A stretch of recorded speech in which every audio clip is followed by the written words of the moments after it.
Washington.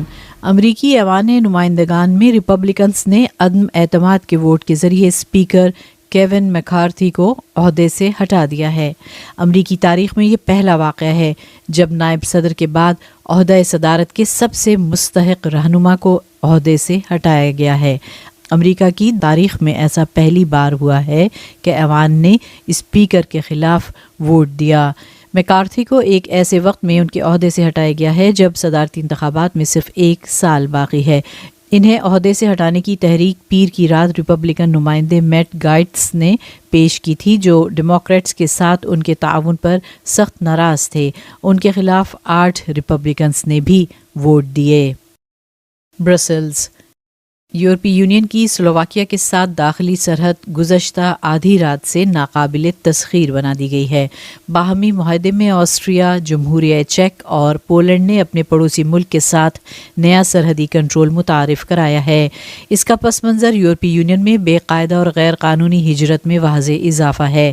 Austria کے وزیر داخلہ گیرہارڈ کارنر نے کہا کہ اس کا مقصد اسمگلنگ مافیا کے کاروبار کو سختی سے روکنا ہے۔ ابتدائی طور پر 10 دن تک سلوواکیہ کے ساتھ سرحد پر رینڈم چیکنگ ہوگی۔ سرحد پار سے آمد و رفت کو جتنا ممکن ہو محدود کیا جا رہا ہے۔ نئی دہلی۔ بھارت کی شمال مشرقی ریاست سکم میں فوجی حکام نے بتایا ہے کہ منگل کی رات کو لاچن وادی میں دریائے تیستا میں اچانک آنے والے سیلاب کے بعد سے فوج کے 23 اہلکار لاپتہ ہیں۔ بدھ کی صبح گوہاٹی میں محکمہ دفاع کی جانب سے ایک بیان میں کہا گیا کہ وادی کے کچھ فوجی ادارے بھی متاثر ہوئے ہیں اور ان تفصیلات کی تصدیق کرنے کی کوششیں جاری ہیں۔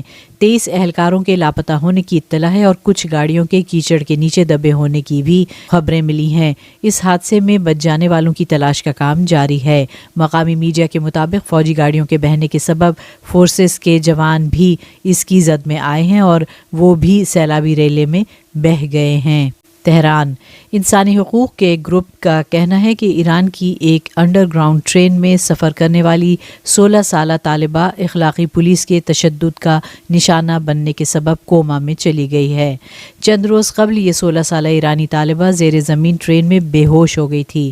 کرد انسانی حقوق کے گروپ ہینگاؤ نے منگل کے روز کہا کہ ارمیتا گاروند کو حجاب پہننے سے انکار کرنے پر ایران کی اخلاقی پولیس کی خاتون افسران نے تشدد کا نشانہ بنایا۔ حکام نے تاہم دعویٰ کیا ہے کہ وہ لو بلڈ پریشر کی وجہ سے بے ہوش ہوئی تھی۔ ہنگاؤ گروپ کے مطابق گاروند پر اتوار کے روز تہران کے شہدا انڈر گراؤنڈ ریلوے اسٹیشن پر حملہ کیا گیا، جس کی وجہ سے اسے متعدد زخم آئے۔ گروپ نے بتایا کہ تہران کے فجر ہسپتال میں انتہائی سخت سیکیورٹی میں اس کا علاج ہو رہا ہے اور متاثرہ لڑکی سے کسی کو بھی ملنے کی اجازت نہیں، یہاں تک کہ اس کے اہل خانہ کو بھی نہیں۔ اس واقعے کو مہسا امینی کے واقعے کے مماثل قرار دیا جا رہا ہے۔ وینس۔ شمالی اٹلی کے سیاحتی شہر وینس میں ایک سنگین بس حادثے میں کم از کم 21 افراد ہلاک اور 20 سے زائد دیگر زخمی ہوئے۔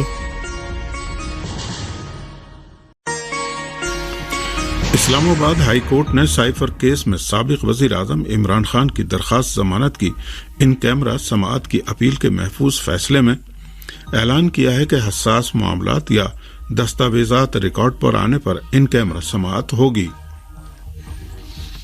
اسلام آباد ہائی کورٹ نے اس درخواست پر 2 دن پہلے فیصلہ محفوظ کر لیا تھا، جسے آج سنایا۔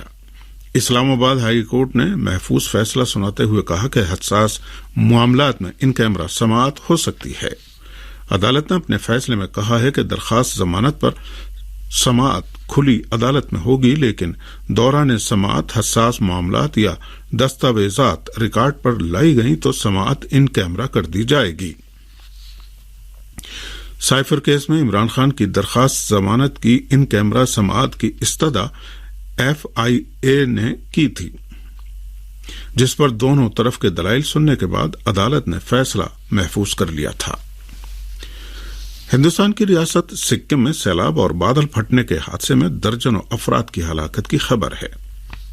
ہندوستانی ذرائع نے بتایا ہے کہ شمالی علاقے سکم میں ایک جھیل کے اوپر اچانک بادل پھٹنے کے حادثے میں درجنوں فوجی جوان لاپتہ ہو گئے ہیں۔ اس رپورٹ کے مطابق بادل پھٹنے کے نتیجے میں وادی لاچن میں بہنے والے دریائے تیستا میں تغیانی سے آس پاس کے علاقے زیر آب چلے گئے اور کئی فوجی مراکز کو نقصان پہنچا ہے۔